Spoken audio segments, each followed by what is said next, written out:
сәлеметсің бе бауырсақ? Иә, біз мерекені осында қарсы алуға келдік. Ал сен орман ішінде ары-бері не қылып жүрсің? Мені қоян қуып келе жатыр. Балалар маған көмектесіңдерші.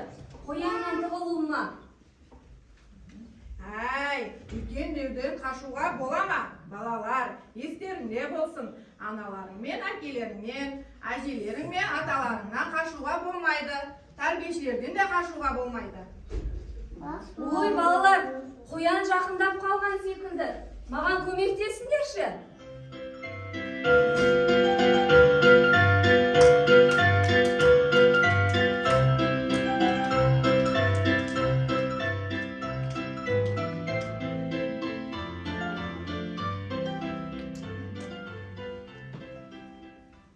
Сәлеметсің бе, аппақ қоян, ақ қоян?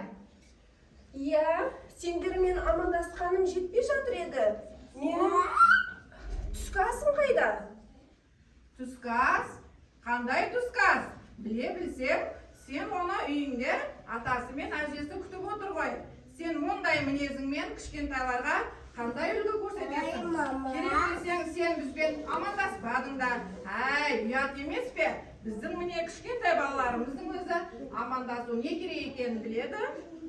Балалар, қоянға үйретеміз бе? Сәлеметсіңдер ме балалар? Сәлемет, айтамыз. Қояным, түсіндің бе?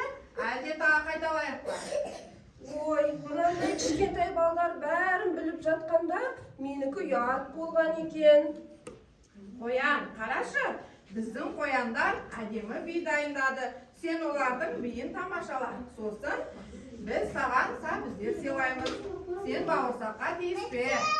Жарайды, қарным қатты ашып тұрған еді. Бір тойып алатын болдым ау.